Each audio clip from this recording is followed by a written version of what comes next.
Is our plant profitability. As Fernando has said, we will do a break of 3 minutes at the mid-time of this webinar session.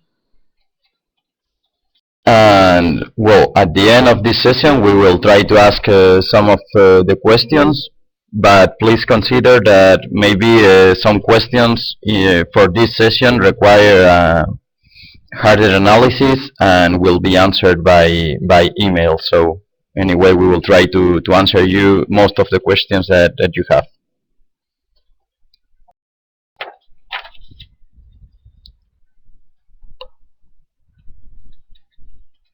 Please inform me through the chat if the sound is not good, but well, I guess there is no problem with the sound tests. So, Fernando, did you want to say anything? No. Okay. So, well, we will divide this webinar into 3 chapters. First, we will review how to calculate the expenses during the plant operation. Then, we will do a deeper analysis on how to choose our insurance. And finally, we will end this webinar studying some examples of project cash flows and the international rate of return.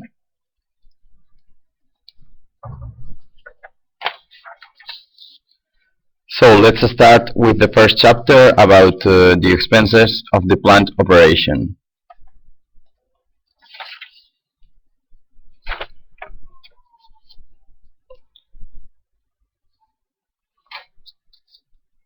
As we have already studied during the 4th webinar session, the main expenses that we are going to find during our plant operation will be the plant operators and the maintenance staff, the stock of the spare parts and the stock of all the consumable elements such as the oil and the paint, the surveillance and the monitoring system, the insurance that we have to contract, the land that we have to rent, other supplies, and the taxes. For those people who couldn't attend to the last webinar, and also in order to review for those who could listen to it, we will do a quick overview on each of the issues in this list. About the plant staff, we have to know that the cost will depend mainly on the amount of people we want to employ and the skills of those people. Normally, it is very important to have at least one well-trained supervisor in both a functional and a documentary level. As we said, in the functional level, he will need to have electrical and mechanical skills to handle with the plant reparation by himself. If we have a very good supervisor, he can even handle the reparation of several different plants from our company. Mechanical skills are really important if we are using sun trackers in our PV facility. In the documentary level, he has to have the ability to create records and documents in order to log and report all the incidents that happen in the plant, so that we can analyze them and use them for the corrective maintenance and the preventive maintenance. About the spare parts stock, it is essential to have an updated list of all the spare parts available in the plant, assuring there is enough quantity of each element. If an incident happens, we will have to react the faster than we can, and not having a critical piece could mean the stop of the whole plant, or a part of it, but obviously it might generate serious production losses until we can repair this device. The same happens with the stock of consumables, but in a lower level. We have to guarantee the availability of all the critical consumables, such as oil if we are using sun trackers in our solar plant. Maybe this will not produce the plant stop, but not having enough oil to lubricate all the motors may cause a serial inconvenience to us and even economic losses in the way to manage these consumables. About the monitoring and surveillance systems, we have already talked several times, but it is important to know that the inconvenience caused because of theft can mean a high cost for us, not only because of the stolen elements that we have to replace, but also for the production losses and the labor works. We will talk about later, but the insurance normally doesn't cover the production losses, and we have to expressly define the coverage of this kind of losses. Anyway, talking about the surveillance system, we recommend a combination of a remote surveillance system, for example, based in video cameras, and the usage of physical surveillance contracting our own staff or outsourcing it from a specialized company. The same happens with the monitoring system. It has a great influence in our plant profitability. A good monitoring system can be critical for the plant maintenance, allowing us to detect any incidents just when it happens, so that we can repair it as fast as possible, before it causes any serious production losses. For example, in our solar plants, we have monitoring systems that control the energy that is being produced in the meters, and that makes a comparison between all the different sun trackers in our solar plant. So, if we detect in real time that one of them is producing less than it should be producing, we can repair with the personnel that we have always in our solar plants in order to repair them as soon as possible. About the insurance, as I have already said, we will talk lately.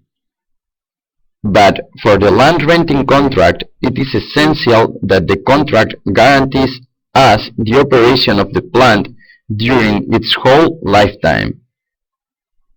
We will talk about it later, but although the plant studies are usually made for 25 years, because it's also the time when the panel is guaranteed, the plant will probably last more than 25 years. Obviously, if we are talking about a roof, we have to check that the building will last 25 years, and that no other building will be set close to ours, because we have to pay attention that any building that will be constructed in the future may cause new shadows in our installation. We also have to know that the urban terrain is much more expensive than the terrain in rural areas when selecting the land that we want to contract. About the supplies, in fact, they are not very important to the cost if we take as a reference the whole budget for our solar plant. And the taxes, we have to know that sometimes there are compensations that are expressly taken into account for renewable energies. So it is important to check with our government if we can take one of those compensations.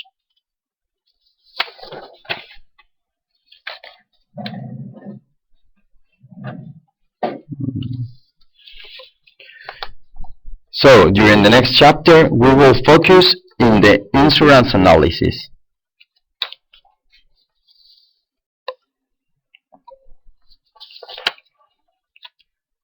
There are two key points where we have to focus before selecting the best insurance for our PV facility.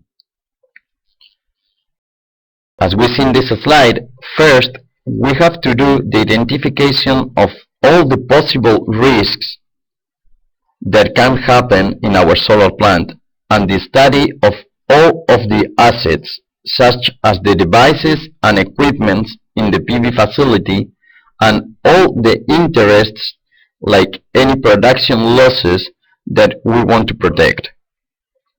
Second, we have to study the expected coverage of our insurance. Normally, we should consider covering the plant execution, the plant operation, and the civil responsibility with the same insurance or with separate insurances. We will talk about it during this webinar, but it is important to know this point that we have to cover separately the execution and the plant operation. As we will see later, the plant execution will have always all insurance risks. Well, it is recommended, but the plant operation we can choose from a multi-risk insurance or an all-risk insurance. Anyway, we will talk about it later.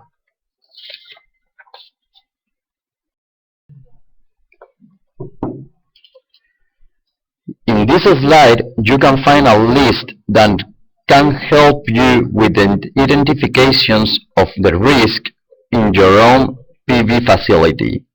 We have classified them into two groups. The first group includes those risks that could be covered by the insurance. It is very important considering all of them before choosing definitely our insurance program. It can be quite disappointing finding that an incident was not covered by our insurance company just when it has happened. The main insurable risks will be the risk from the nature, like hailstorms, flooding, wind effects that can damage our sun trackers, maybe in some countries earthquakes. Then all the risks that might be covered by the surveillance system, like the theft, the vandalism, the terrorism, or the sabotage. Here, it is important to insist that our surveillance system must be a good one in order to cover us from this, because sometimes even the insurance can ask us for information about the surveillance system that we have installed. The execution defects means any incidents that can happen during the project execution, such as delays because we have already received defectuous material and we have to replace it, or the safety of our workers during the project execution. Another insurable risk could be the losses due to facility stoppage, but we have already said, and we are going to insist about it, that we have to expressly demand the coverage of this kind of losses, because most of the insurance don't cover them. Another risk would be the breakdown of equipment during the plant execution, but also during the plant operation. A typical example could happen if we don't have a well-implemented corrective maintenance program. For example, imagine that we forget lubricating the motors of a PV plant using sun trackers. This can cause serious damages to the elements in that sun tracker, but this can also produce production losses and losses for the laborers. So we have to have spare parts in the solar plant in order to avoid this kind of incidents, and also contract an insurance that protects us for production losses. Finally, the last insurable risk would be the responsibilities for third persons damages. By the other side, we have some examples here of non-insurable risks.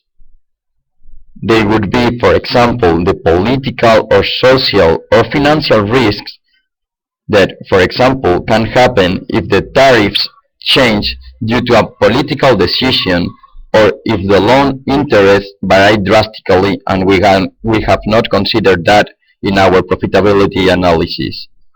Another non-insurable risk would be the technological or professional risk.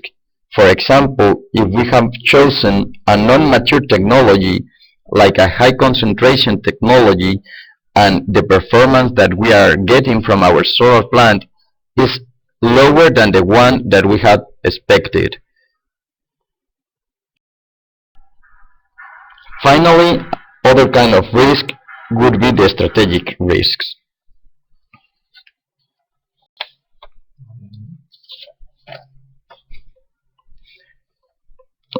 Once studied the main risk to cover, we will analyze how to choose the best insurance program for our plant.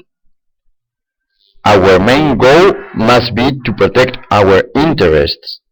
We have to consider both the interests of the owner company and the financing company. Sometimes it is not the same company, so we have to consider both. But anyway, in both cases, the main interest will be nearly the same. To protect their patrimony, this means all the assets that the project includes, and to protect the project profitability. So, our insurance must cover our assets, like the infrastructure, the devices, and equipment, our income, insisting in the system losses, and also the responsibilities.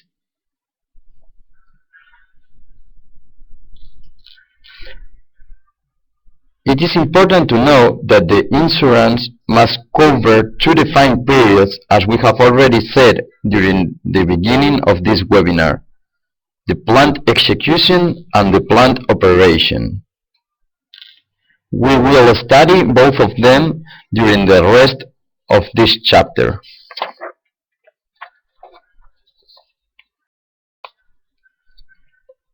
So, starting with the insurance program during the execution, we will say that it is recommended to get an all-risk insurance.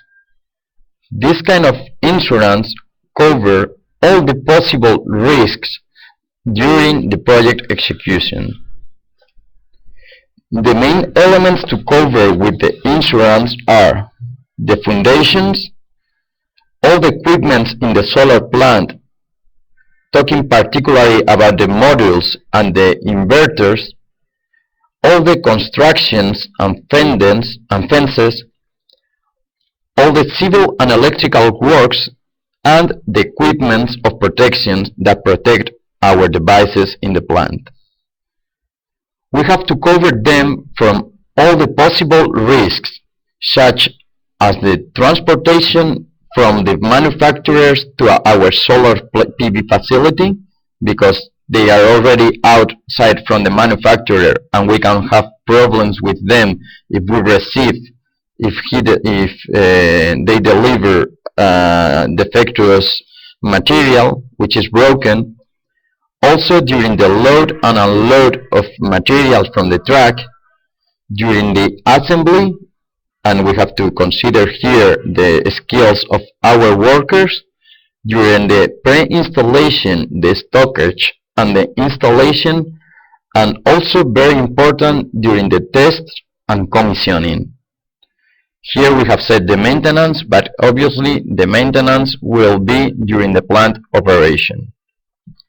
Anyway, it is important to know that an all-risk insurance will cover all direct, sudden, and unforeseen damages that are not explicitly excluded from the contract signed with the insurance company.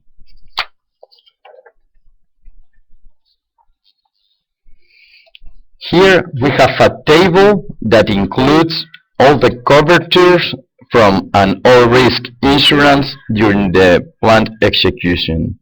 We have to cover ourselves for 4 types of risks: the ordinary risks, the natural risks, the staging risks, and we have to also consider some optional risks. Ordinary risk will be, for example, fire or explosion caused by our own staff or by the malfunctions of our devices that we have selected. Also, it could happen that some of the elements could be stolen during the plant execution.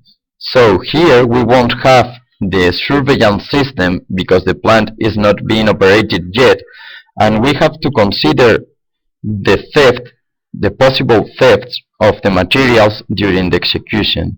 So a good practice could be stocking the materials in an area close with a fence, and the critical materials such as the inverters could be stocked,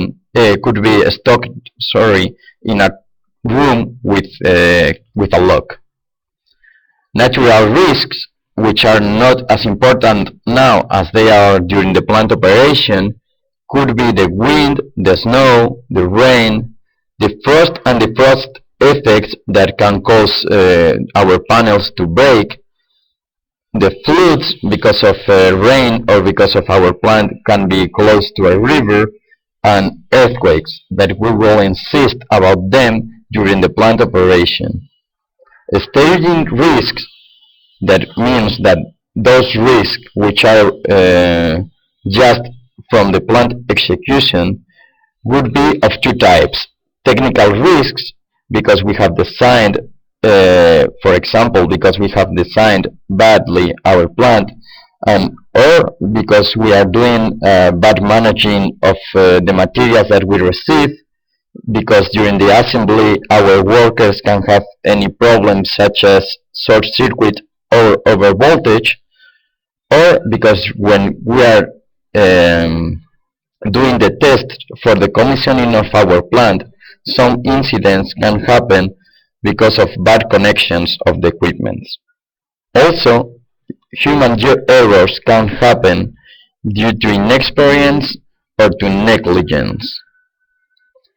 Finally, we have to choose the optional risk that we want to cover. For example, we can get an insurance that covers the consequences of a design mistake, but this is very difficult. And no insurance will cover a strike, a riot on a civil accommodation.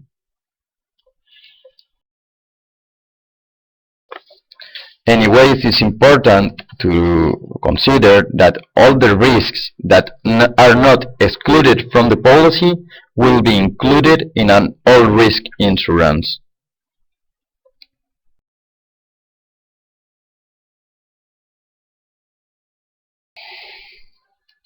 The requirements for contracting a good all-risk policy for the execution of the plant will be analyzing well all the situations of risk, so checking all the possible issues and incidents that may happen during the execution.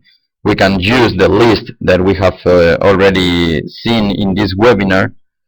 Also, installing protection and vigilance measures. Here we have to insist that the surveillance system will normally not be working at the moment, so we have to avoid with different mechanisms the materials from being stolen. And also controlling that all the subcontractors and workers within the companies that are working in our project must be working in a safe way or have their own insurances. Anyway, it is important to know that all the persons and companies who are involved in the plant execution must have an insurance. So, the promoter, the operating company, the financial company, and those subcontractors or workers, if they are not included in our insurance, they must have their own insurance.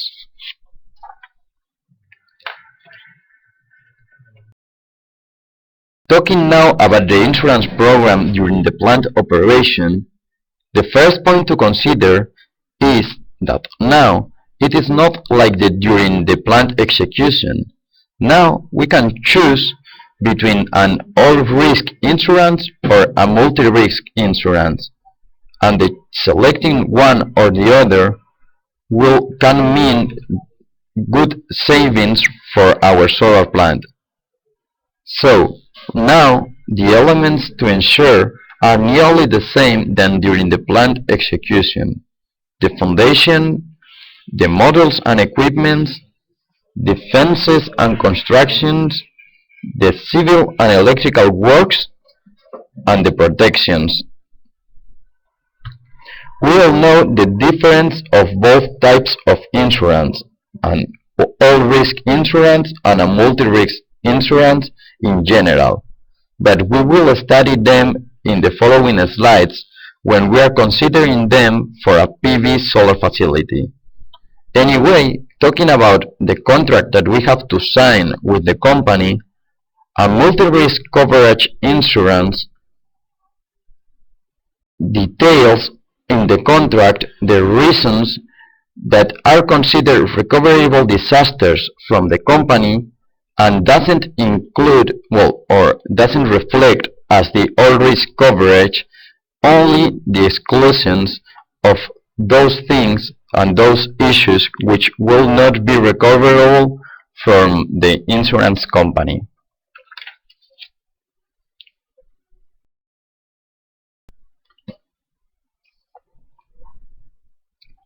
Here we can have a table like the one that we had during the plant execution for a multi-risk insurance and the coverage that it must or that it should have.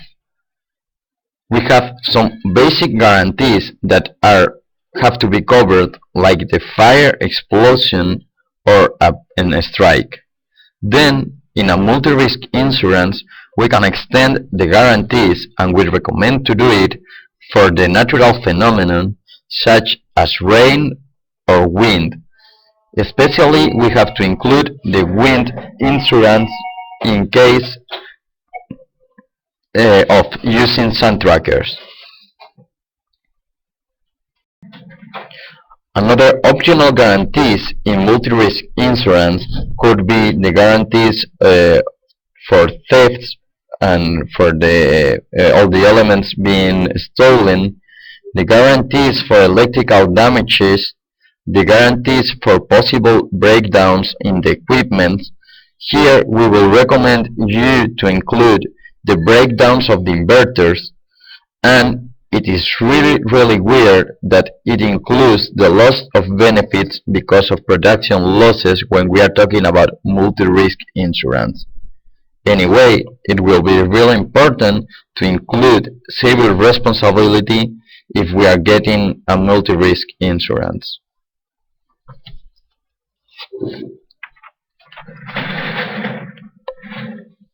For all-risk insurance, normally they include everything that we have seen in the last slide, and they exclude what they are saying that they are excluding in their contract, which would usually be bad intentions from the contractor, which is something that it's quite weird to happen, a design mistake. So it is very important to follow all the checklist that we have reviewed during the last webinars in order to guarantee that we have not committed any design mistake, and the degradation for the elements in your solar plant. Anyway, here we have to say that the main element to suffer degradation would be the solar modules, and as we have also said, this degradation is usually guaranteed by the manufacturer of the modules. In order to remember you, I will say that normally the manufacturers of crystalline modules guarantee that during the first 25 years, a 20% degradation will be produced in the modules. Some of them also include another clause to guarantee that during the first 10 years the degradation won't be higher than a 10%. The only optional guarantee that we can find for a plant operation if we get an all-risk insurance will be guaranteeing the production losses and the labor's times. Here we will recommend including this kind of losses, but you have to consider the price of including them and the risk of this kind of losses to happen. Normally, a facility with sun tracker systems can be risky, more risky than a facility without using them. So particularly if you are selecting or if you have chosen a facility with sun trackers, consider one of these optional guarantees. Anyway, both talking about the multi-risk or the all-risk insurance, it is very important to cover the civil responsibility during the exploitation for the employers of our solar plant or for any damages causes to the energy receptor from the company.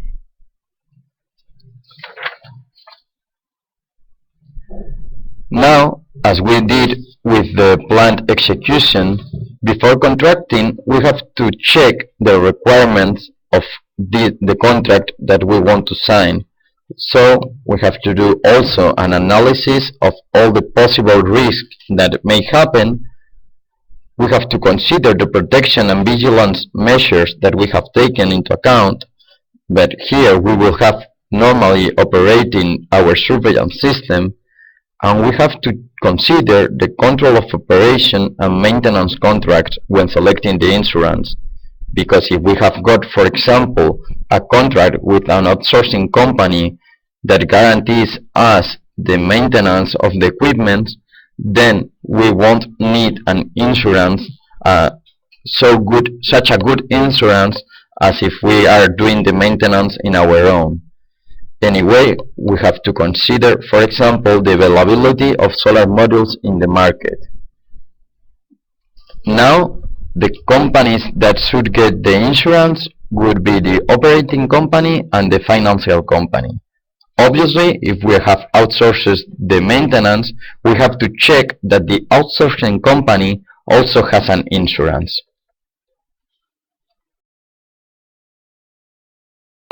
So, Fernando, if you want, we can do a 3 to 5 minutes break at this moment. Okay, thank you very much, Javier, for your presentation.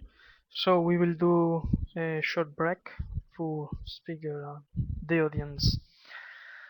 So this is the fifth session of this photovoltaic installations training. We have seen a chapter on design, then on plant operation, plant maintenance, and today we are checking the economic figures, insurances, and expenses of the plant operation. So there is one chapter which is dedicated to isolated installations of off-grid. It will be next week. In the meanwhile, there are other webinars scheduled, so particularly October, one dedicated to concentrated solar power. So we will see market figures, we will see other features like desalination using solar energy, and as well we will see the solar resource assessment. So check in Leonardo Energy website second CSP training. Very well, so I let you interact online. I see that the chat is quite active today, so do not hesitate to further keep in touch by joining the LinkedIn group, which is presented in the link on the lower right corner, and you can further interact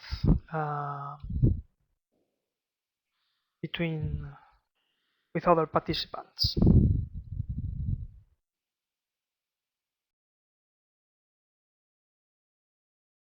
We will resume the presentation in about 1-2 minutes. Thank you very much. You can remain connected.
Okay, very well. So now we can resume the presentation. So Javier, the floor is yours. Thank you. Thank you, Fernando. So we will resume the presentation in the last chapter, beginning with the last chapter, where we're going to analyze the project cash flow and the internal rate of return. Please consider here that in sometimes we have written IIR, and well, it is wrong. Obviously, we wanted to write IRR, which is the acronym for internal rate of return. For this profitability analysis, uh, we have considered the inputs that you can find in this slide.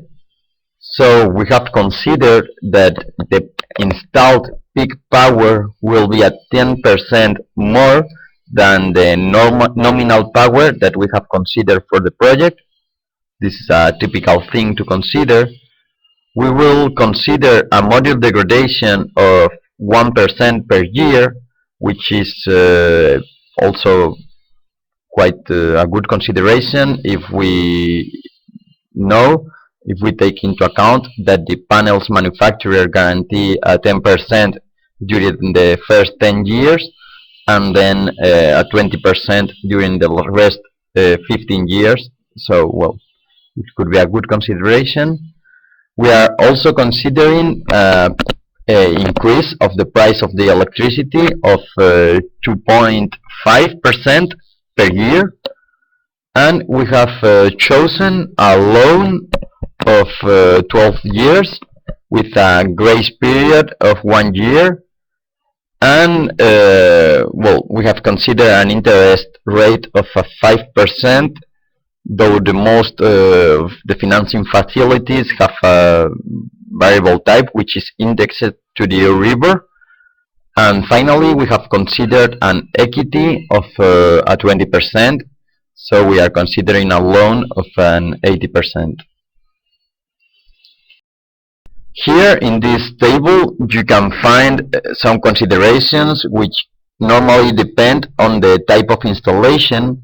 So you have in the column in the middle the investment, that we have considered for each type of installation. Obviously, you have to know that this is a typical consideration, but this investment will depend on the manufacturers that we are choosing, and also it might depend on the size of our solar plant. For example, for a fixed-to-ground crystalline module facility, we have chosen an investment of 2.9 euros, and you can see there that if we are using thin film, the investment will be a little bit cheaper, and if we are using sun trackers, it will obviously be much more expensive. Normally, from about a 30 to a 35% more expensive. Also, you can find that the facilities in roofs are a little bit more expensive, like 0.1 euros more expensive per watt peak if the facility is installed in the roof. Also, well, we have selected or we have considered an operation and maintenance cost that it's the same for all these types of installations. We have considered a fixed cost of 200 euros, and because it is the minimum cost, and we have considered a 2% of the incomes of the energy that we are producing as a cost of the maintenance. So this has been done in order to take into account the different sizes for the different projects. Anyway, we have not considered the insurance and physical surveillance in the operations and maintenance cost, as it is very variable. Also, in this 2%, we can it has been also considered because if we are using sun trackers, then the energy that we are producing will be higher, but also the maintenance cost will be higher because those sun trackers need specific maintenance. Well, there you have a consideration that in some countries the price might also be cheaper because of the administrative simplifications or because of the government taxes. For example, in Germany, the price will be 0.1 euros cheaper than a plant in Spain within the same continent, Europe. Here, well, this we have selected a map in order to explain you a little bit the considerations in our profitability analysis. We have selected different types of installations in these two countries, which are one of the world leaders in solar energy. We have considered facilities in Germany and in Spain. In Germany, we can have an estimated production of about 950 kilowatt hours per kilowatt peak per year, and we have a subvention with a feed-in tariff of 0.28 euros per kilowatt hour for ground facilities, and a variable subvention for roof facilities that can go from 0.29 to 0.37 euros per kilowatt hour, depending on the size of the facility. In Spain, we have more or less the same type of subvention with feed-in tariffs also. We can get 0.26 euros per kilowatt hour for a ground facility, and for roof facilities it is also variable from 0.29 to 0.33 euros per kilowatt hour. Obviously, the subvention is lower in Spain than in Germany, because you can see there that the estimated production in Spain is higher than in Germany. In Spain, we can expect producing about 1,350 kilowatt hours per kilowatt peak as an average.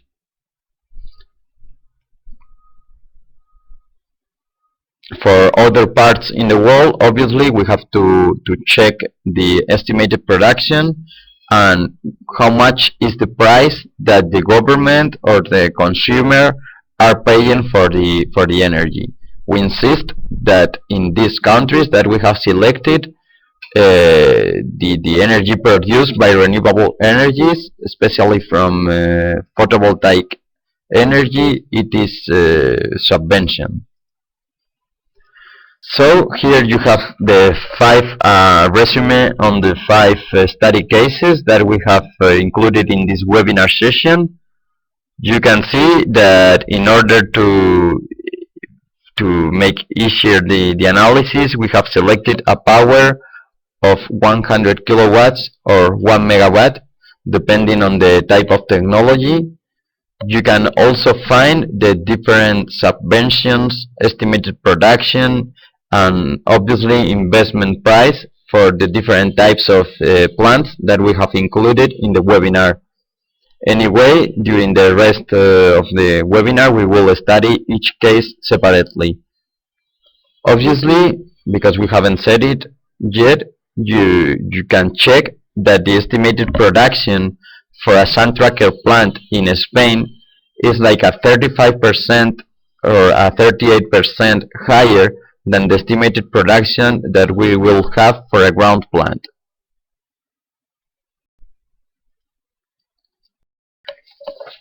Here, I don't know if you can see it properly in this slide, but you have an analysis of the profitability of the first study case.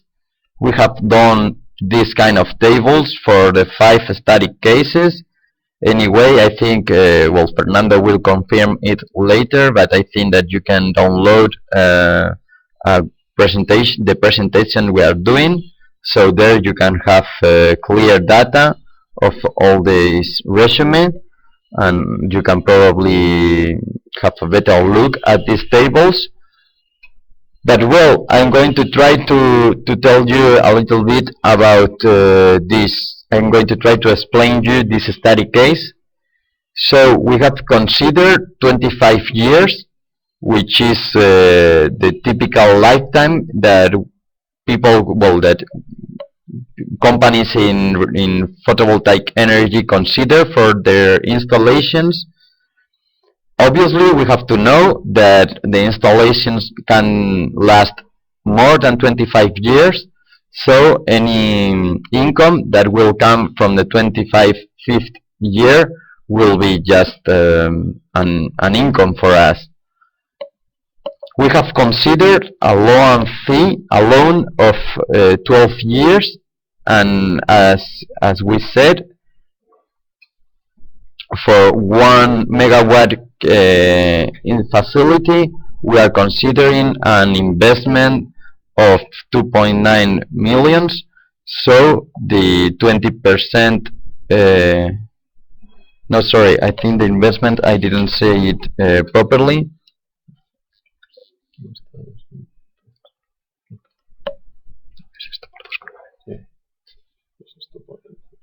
Okay, well, it will be multiplying the power by the estimated price per watt peak, so it would be about 2.9 million euros. So here we can find the loan fee that we will have to pay during the first 12 years, that we have considered a flat loan fee, so the same for all the years. And we have considered in the second column for the outputs a maintenance cost of of a percentage, as we said, of the incomes, that as the incomes are higher each year because of the RPA, then the maintenance cost will also be higher. So as a result, we have the cash flow, which would be the subtraction from the incomes less the loan fee and less the maintenance cost. We can see that during the first 12 years, as we have to pay the loan fee, we are getting lower cash flow than from the rest of the years. Anyway, if we check these tables in the accrued income, we can see that we have a payback of our investment on the 6th year. We get the amortization of the investment. So another consideration would be that if we get higher amortizations of the loan, then we can even get to have a negative cash flow during the first years. But obviously, if we get shorter amortization, normally the benefits in the accrued income at the end of the project will be higher. So that is a consideration depending on the equity that we want to invest and the equity that we can get from our financial company.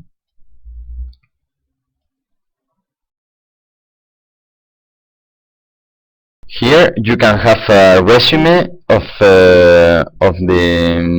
this study case. So you can see that we have done an investment of 3,190,000 euros, 3,190,000 euros, so a little bit higher than the one I was considering. We can get an average income per year of 385,000 euros.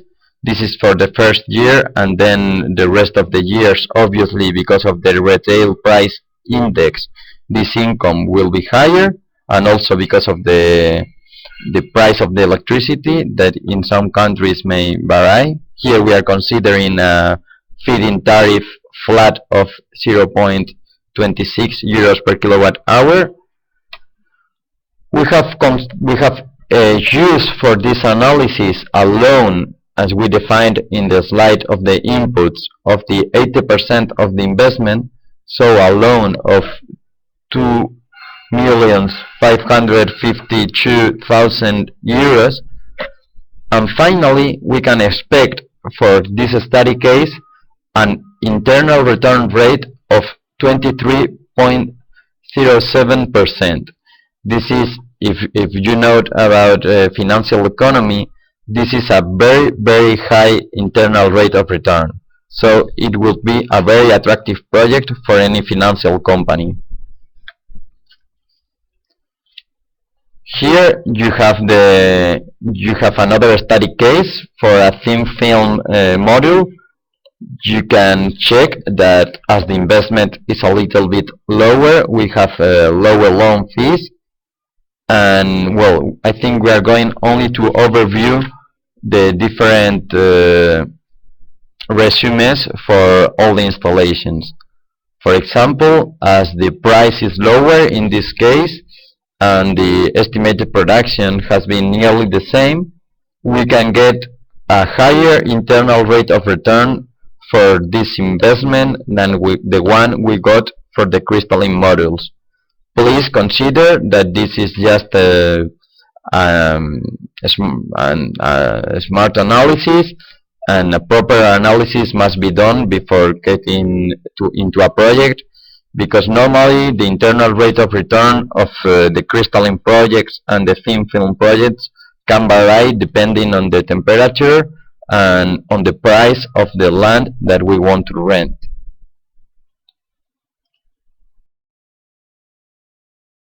Here we have the resume for an installation of 100 kilowatts on a roof in Germany. You can see that the internal rate of return, well, I'm always talking about the internal rate of return because it's the tool that is the most used all over the world to check the profitability of the investment for solar investment.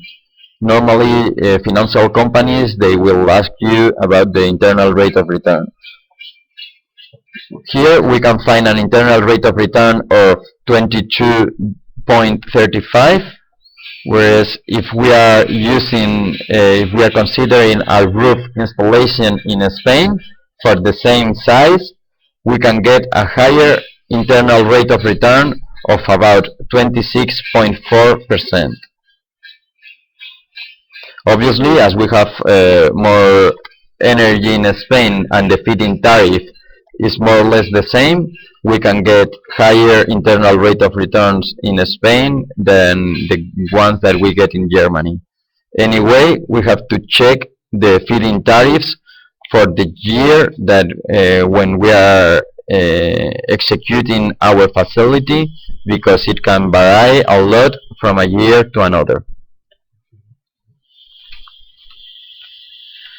Final project will be a sun tracking system project in Spain, and here you can check that as the price is higher, the internal rate of return may be lower. It is about at 22.7%, while in a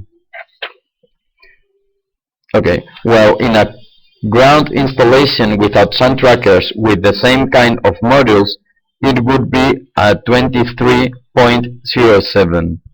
Anyway, in the next slide we have a resume, and here we can have an overview on the different types of installations and their internal rate of return. Sorry for the TIR acronym that is set in the last row. We meant internal rate of return. That is the acronym in Spanish.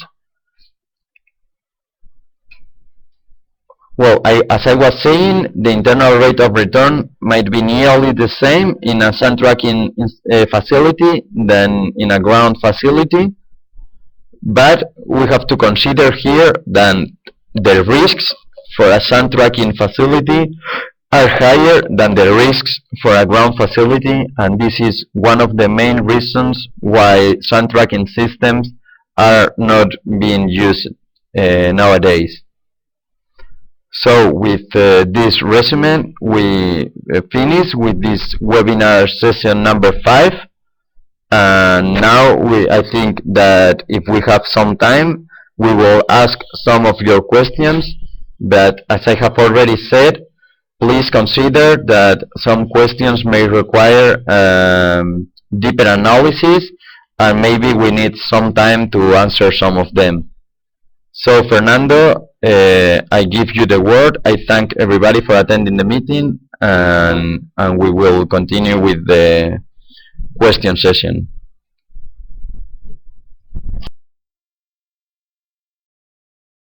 Okay, very well. Thank you very much, Javier, for your presentation. So we launch now some minutes of questions and answers. So I let you, Javier, to select the most representative questions and provide an answer. Thank you very much. In the meanwhile, remain connected. Javier is reading your questions, selecting, and then providing an answer.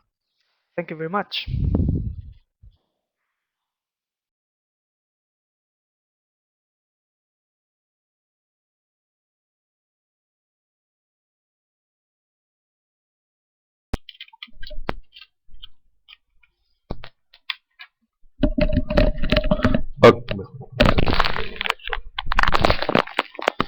Okay, so Fernando, we have already selected the first question to answer because I think it is quite an interesting question. There is a person that is asking, how can you consider a peak power 10% higher than the nominal power? Well, we have considered this in the inputs for our profitability analysis because from the panels, well, normally the nominal power that we are talking about is the power of the inverter. So already from the panels to the inverter, there are some system losses due to the temperature and due to, well, to different considerations such as the cables or even the tolerance of the panels. So a good practice is installing a 10% more of panels than the peak power than the nominal power we are considering for the inverter. So for example, if we have a facility of 100 kilowatts nominal power, this will mean power in the inverter of 100 kilowatts, but installing 110 kilowatts of power in the panels. I think that with that, this person, well, all the people can have it clear what we meant.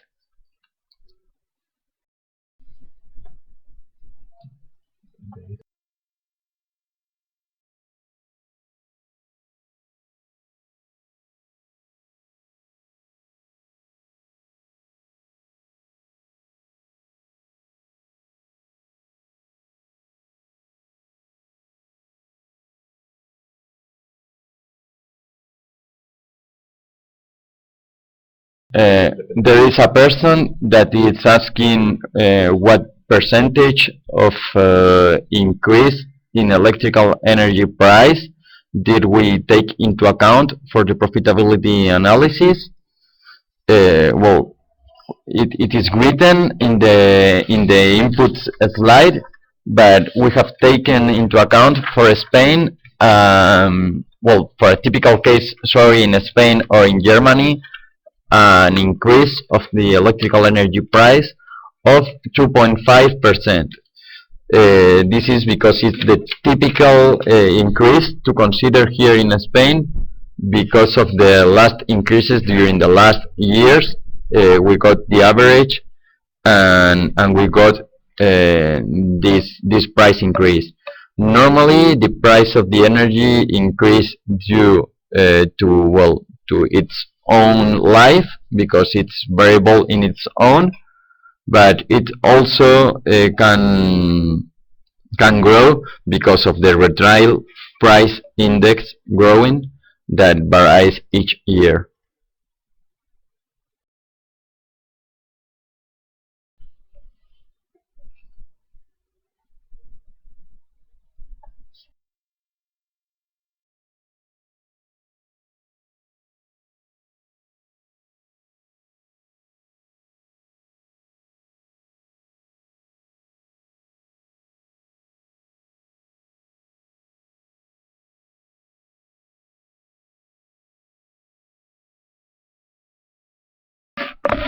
Okay, there is a person who is asking for a particular case in Spain, but that can be done anywhere in the world. He says that if in a roof the price is about 3 euros per kilowatt peak, then that means that this is the payment that we have to do before starting the PV installation, so in the first, well, in the year 0.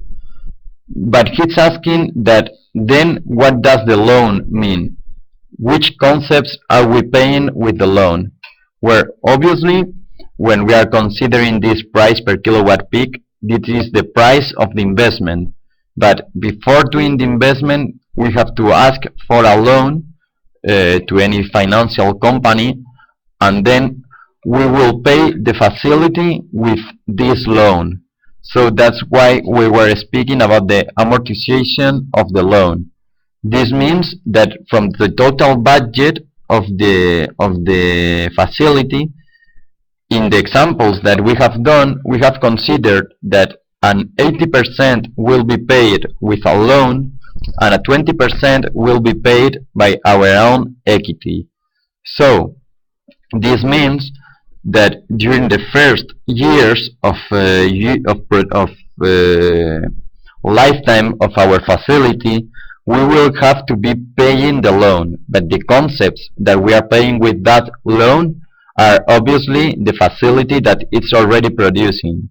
This is why we have talked about the amortization of the loan, and we have said that if you get the amortization of the loan in less years, you can even get a negative cash flow during the first years of lifetime of the project.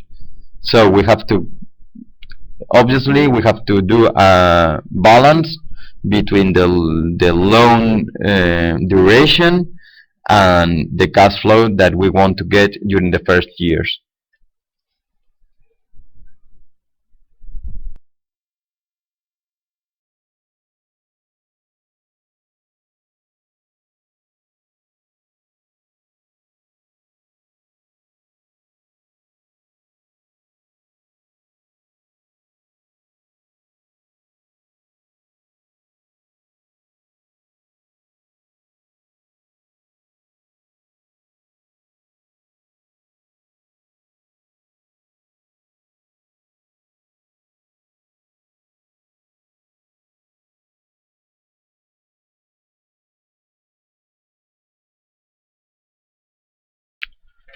Fernando, you tell me when I stop with this question and answer session. I think you said that we will be answering for 4 or 5 questions.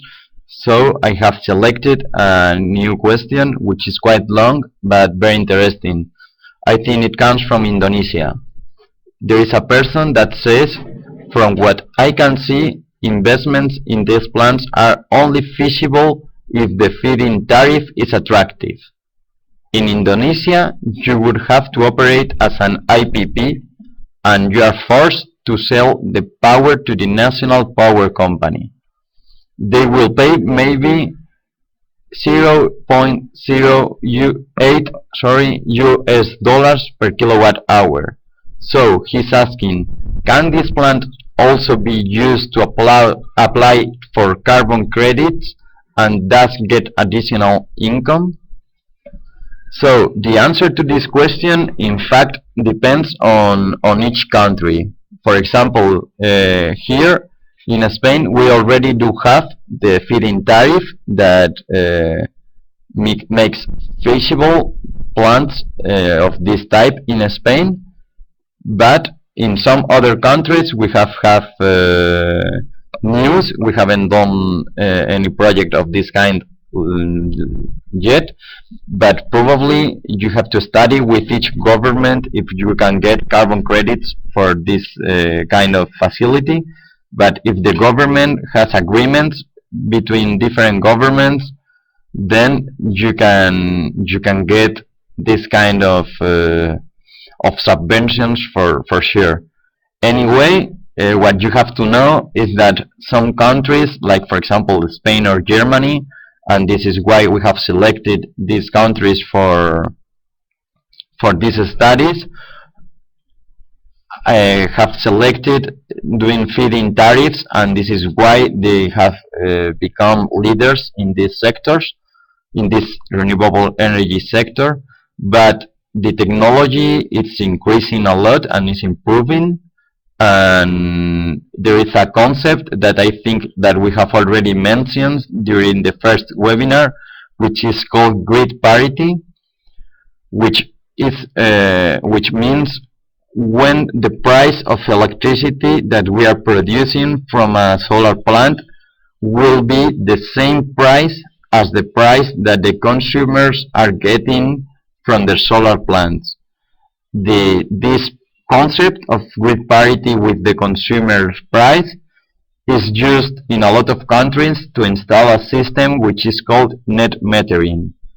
This means that a user can install into his house, over his house, a solar plant, a small solar plant, and then all the energy that he's producing from the solar panel, he will consume it in his house. So if this energy is cheaper than the energy that he has to buy from the grid, which is not this price that this user from Indonesia is saying us, but a higher price, then he can save that costs.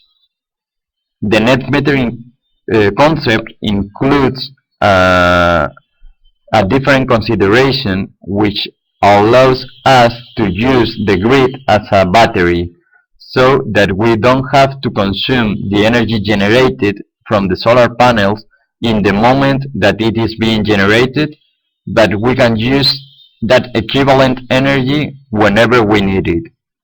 So, well, you have to check in any country in the world that you want to do this kind of project, if they do have one of these subventional systems, such as the net metering or the feed-in tariff, or if each particular government can allow you to apply for carbon credits.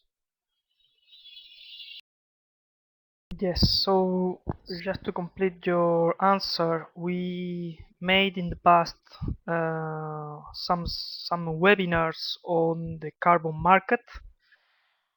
So we used to work with Doman consultants. I put into the chat the link to their company, so doman.com. So you can always be in touch with these guys. They have developed several projects both in Latin America and also in Africa that applied for carbon credits. So they could inform you about how good is the carbon market today, what are the expectations for the near future, how feasible is to apply for carbon credits in your country, and finally whether it's a good investment, this photovoltaic installation as an APP in your country, or if you would better invest as a, let's say as a particular, as an individual for your own consumption, in which case your benchmark price is higher than the reference that you indicated there. Okay, very well. So Javier, if you want to proceed with one more question, and it will probably be the last. Thank you. Okay, Fernando, thank you very much for that considerations about the carbon market. They are very interesting. Yes, we have found another question that can be interesting. It is a question that we have, I think, insisted a lot during this webinar session. So that's why I want to insist once more. There is a person that is asking, are thin film panels better to use in countries with high temperature? And well, the answer is that these thin film modules, the thin film module technology, has a better performance with temperature than crystalline modules. So the answer will probably be yes, if we can get cheap thin film modules in that country, because while we can consider 4% system losses if we are using, well, we can consider a 4% losses if we are using crystalline modules for every 10 degrees over 25 degrees. If we are using thin film modules, we only have to consider a 2% of losses for every 10 degrees. So it will be better getting thin film modules in countries with high temperature, yes. Okay, thank you very much. So we have to close the session today. Thank you very much for your interest and your participation. Thank you very much, Javier, for your explanations again today. See you next week for the last session of this training. We will see some particular aspects of off-grid installations. So see you soon in the webinar program. Thank you very much. Well, thank you